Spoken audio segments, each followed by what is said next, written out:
El Museo Adán Quiroga de Catamarca posee una importantísima colección de piezas arqueológicas de cerámica y de metal, que les mostraremos en el transcurso de esta nueva entrega de Pequeño Mundo. Nos guía en este recorrido el licenciado en Arqueología Luis Fernando Morales. Adán Quiroga nació en San Juan, pero se hizo catamarqueño por adopción. Llegó en 1866.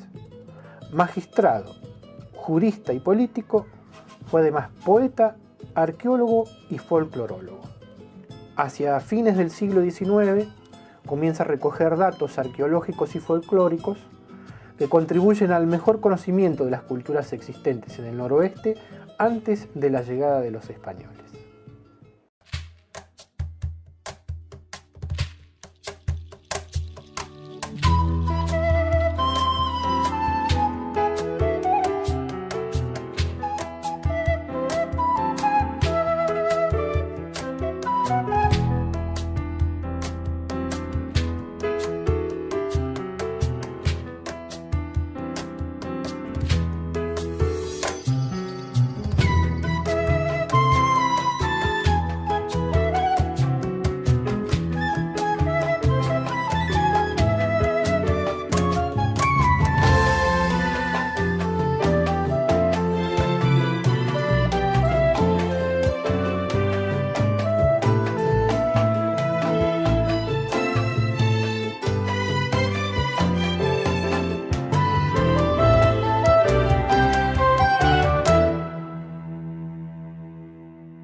Los invitamos a compartir otra entrega de nuestro Pequeño Mundo.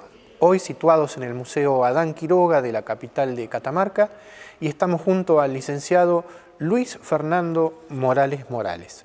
¿Puede presentarse, licenciado, por favor? Bueno, mi nombre es Luis Fernando Morales, soy docente de la Universidad Nacional de Catamarca, soy licenciado en Arqueología y bueno, venimos trabajando desde 1996 acá en la provincia de Catamarca. Después estamos trabajando también en la Secretaría de Turismo de la provincia para la puesta en valor de los sitios arqueológicos para la actividad turística y ahora estamos trabajando para la Secretaría de Ambiente en el área de parques naturales. Licenciado, ¿puede decirse que la actividad minera comenzó casi con el hombre? Sí, yo creo que es una actividad productiva desde que el hombre es hombre, desde que es Homo sapiens y comienza a tratar de implementar algún tipo de economía o satisfacer necesidades, comienza a buscar, por ejemplo, el hombre prehistórico en elegir algunos instrumentos o piedras o rocas que se le llama para hacer algunos utensilios que puedan satisfacer sus primeras necesidades. Después pasamos, por ejemplo, cuando se crea la cerámica, esa gran invención que se habla de la revolución neolítica, los bancos de arcilla, que es parte también de la identificación de estos minerales. Y después para las construcciones de las casas, los pucará, etcétera, etcétera. O sea, la actividad minera siempre estuvo y caminó al lado del hombre. En La Rioja, en San Juan, en esta región, son visibles los restos paleontológicos, o sea, se los considera un gran reservorio de la paleontología. ¿En Catamarca se puede hablar de que es el mayor reservorio de arqueología del país? Sí, yo creo que sí, a nivel tanto del noroeste argentino, incluso a nivel de América Latina, Catamarca es considerada como un gran yacimiento arqueológico y se puede decir que es un gran reservorio arqueológico también. ¿Qué características, de alguna manera concisa, tenía la producción de objetos metalíferos en esta zona del noroeste argentino? Bueno, para más o menos adentrarnos en lo que es la minería prehispánica, la minería metalúrgica, tenemos que hablar desde sus orígenes, sus raíces.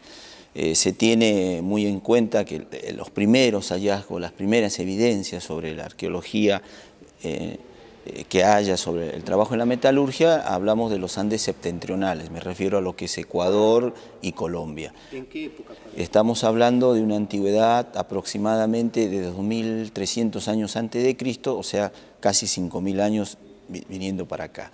En el noroeste argentino se llega a establecer que la minería, o hay rasgos de trabajo en metalurgia a partir de los 300 años antes de Cristo, sobre todo en Catamarca con las culturas Condorhuasi y Ciénaga.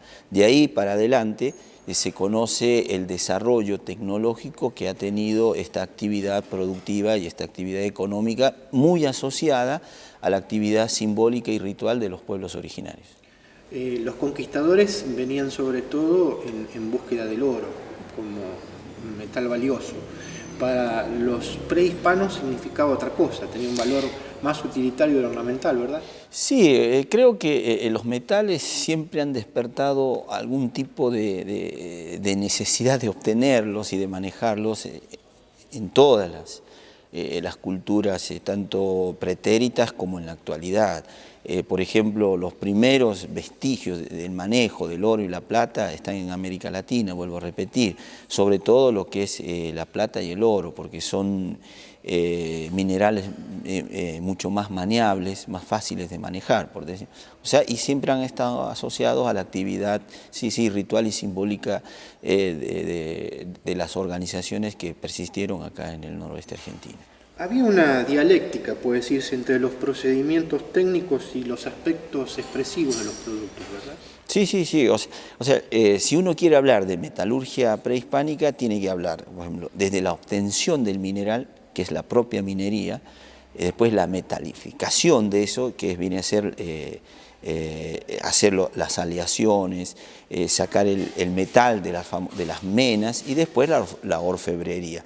Y todo es un procedimiento muy complejo que te determina que hay que reconocer la misma mena, reconocer también la calidad de los minerales, convertirlos en metales y después trabajarlos y darles el valor social, cultural y simbólico de ese elemento que después va a ser apropiado por la sociedad y evidentemente reconocido también. Licenciado, había una cierta relación entre la concepción sociocultural del momento y los objetos, ¿verdad? Sí, totalmente. Creo que las sociedades han ido caminando y se han ido complejizando y es parte de esa complejización, también el avance tecnológico y sobre todo aquella adecuación que tienen los pueblos históricos con el medio ambiente, ¿no? Saber conocerlo, saber interpretarlo y de una de otra manera también modificarlo y cambiarlo, porque el hombre desde que es hombre comenzó a modificar su paisaje natural convirtiéndolo en un paisaje cultural ideado y creado por él. Usted hablaba recién de mena. ¿Nos puede describir exactamente qué es la mena y qué es la ganga? No, la mena vendría a ser el estrato, por llamarle, donde se encuentran incluidos los minerales. La ganga ya es la separación que hay ya en un proceso mucho más técnico del mineral y lo que está sobrando de ese mineral. A eso se le llama la ganga. Licenciado, ¿el cobre fue el material con el que se lograron los mejores objetos de este tipo?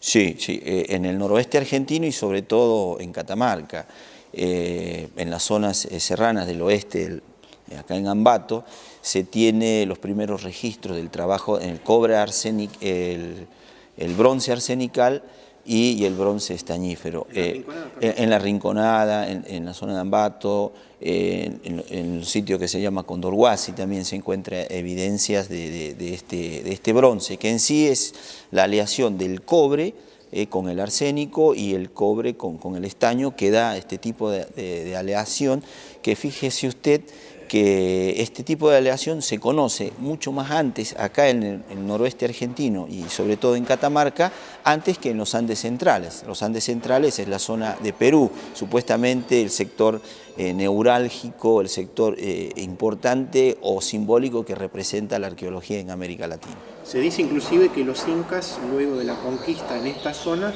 aprovecharon las habilidades de los artesanos locales. Sí, creo que los incas fueron grandes recaudadores, por llamarle de alguna forma, no solamente en tributación, sino también en tecnología y sobre todo en lo que es algo muy importante, la especialización del trabajo. Alberto Rez González, un arqueólogo famoso, y José Pérez Goyán, ellos hablan que cuando los incas ingresan al noroeste argentino, aproximadamente en el 1470, 1480, vienen a buscar mano de obra especializada. Eso dice Pérez Goyán, y Rez González dice que vienen a buscar justamente los famosos yacimientos cupríferos áuricos que tiene, mejor dicho, el noroeste argentino. Tal vez eran las dos cosas. Yo creo que sí, se viene a buscar la materia prima y se viene a buscar también la especialización que es el hombre, ¿no? ¿Cuándo se iniciaron los trabajos con el cobre y sus aleaciones?